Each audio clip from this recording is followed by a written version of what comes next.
As a new day dawns, the nation's capital awakens.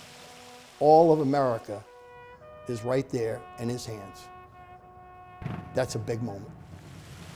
But one landmark nearby never sleeps. 24 hours a day, 7 days a week, 365 days a year. The tomb of the unknown soldier at Arlington National Cemetery. That first light of every morning and how the sunlight strikes the tomb and what happens there. It's mystical. Members of the 3rd U.S. Infantry Regiment watch over this sacred spot round the clock. I was there from March of '63 to April of 1965. Richard Azzaro belongs to a small fraternity of soldiers. You get a sense of life, the rhythm of life, death, what they gave up.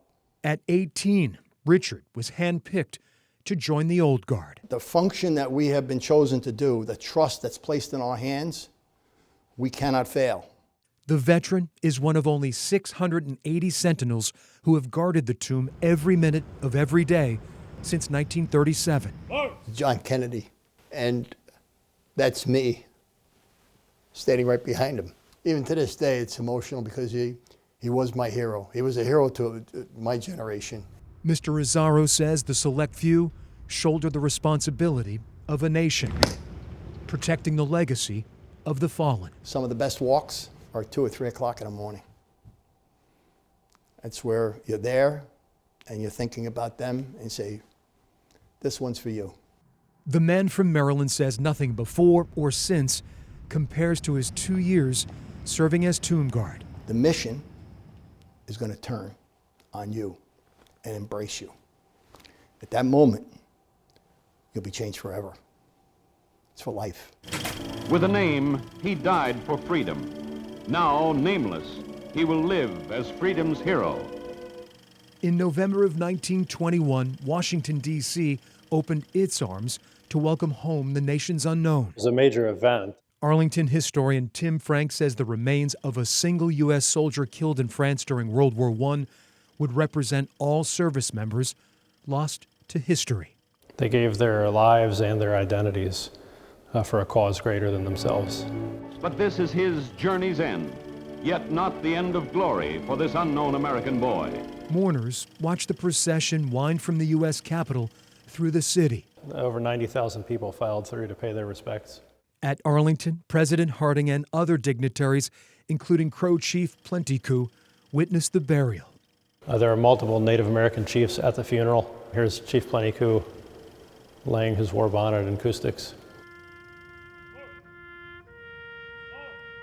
Today, the tomb is the final resting place of 3 soldiers from World War I, World War II, and Korea. From the 4 corners of the globe to the heartland of America, the monument draws 4 million visitors a year to witness the changing of the Guard. I kind of admire how disciplined each soldier was with their marching, and it was very, very nice. On this day, 8th graders from Carmel, Indiana, are chosen for a hands-on history lesson. Today I was a part of the wreath-laying ceremony. It was such a great honor. This moment will stay with them for the rest of their lives. Veterans Day marks the 100th anniversary of this hallowed shrine. History will echo across the decades. A joint military procession will mirror the events of 1921. It's an incredibly important place. It's one that helps me remember why we're here and what we do. Dr. Gerald Lowe, Arlington's Chief of Operations, and his staff have been planning the centennial commemoration for 2 years. That's the idea, to provide that one place for a nation to remember, a nation to mourn, a nation to honor. And I left, I was still 20, and I began my life. But my life has always been looking out through the eyes of a tomb guard. Richard Azzaro. We carry the rifle on the shoulder furthest from the tomb, symbolizing that we are protecting from intrusion from without. The man intimately familiar with Arlington will return for the ceremony. Yeah, got some good people out there. Yeah, the mission's in good hands. The 77-year-old will pay homage to the unknowns he safeguarded through rain, sleet, and snow one more time. It is definitely not about the honor guard. definitely not.